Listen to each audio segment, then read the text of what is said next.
time and time again, tirelessly, to march on the streets to tell the government to get rid of this ban that discriminates against so many of us in Australia. It not only means that many people are unable to get married, but it affects people more broadly than that. It affects people in their schoolyards, it affects people in their workplaces, and it sends a message that if you're same-sex attracted, if you're bisexual, transgendered, that if you don't fit into society's gender norms, that you're somehow less deserving or different. And we're sick of this. We're sick of coming out time and time again, but it's important. It's important because it actually means that we have come some way closer to winning.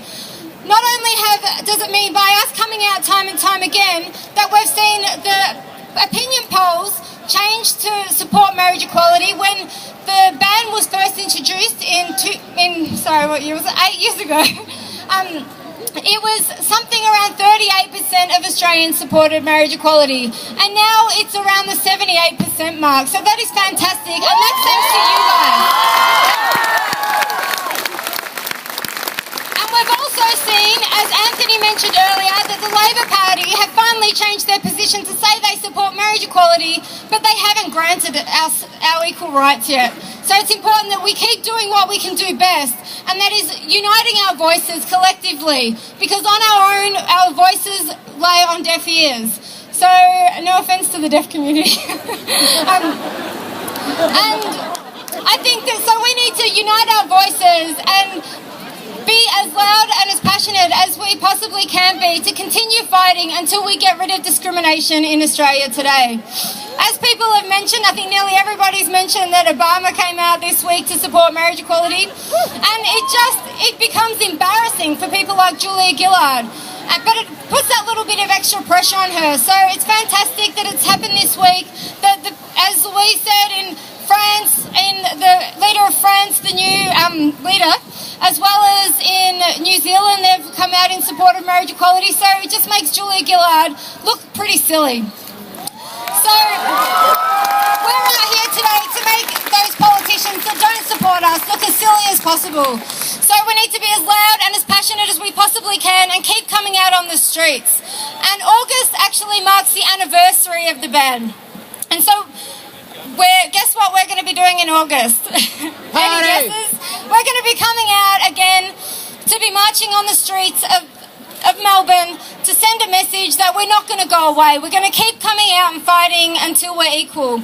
So on August 11, I invite you all to come back, meet here, so we can be a part of this fight that we can actually win. So August 11, get your diaries out. If you haven't got your diaries, use your iPhones or your tablet or your Android of sorts, and put in your diary that you have got something on that day and you can't do anything else on that day but fight for equality, because the onus is on us. The onus is on people like you and me, and if you know anybody else out there that supports equality, you've got to get them along too. I think I can see between 3,000 and 4,000 people here today, which is really fantastic. But we know that we've got the majority of Australians on our side. So we can get more than 3,000 to 4,000 people out on the streets. If we can see anywhere near the numbers that we've seen putting in their Senate inquiries reflected on the streets, I think that would be fantastic, and we can go some way to keep up that pressure on the government so we can see equality in Australia.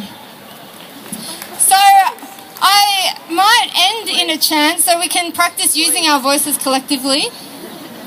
On what do we want? Equal marriage. When do we want it? Now.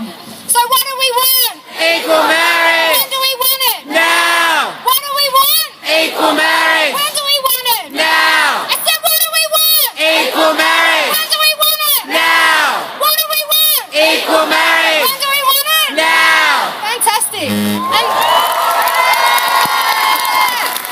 before I pass it back over to Anthony, I want to thank all the speakers, but I particularly want to thank Anthony, who has been not just chairing this rally, but he's put in so much effort to make this rally happen today. So thank you so much for all your efforts, Anthony, and the rest of the Equal Love crew. Ali Hogg, please.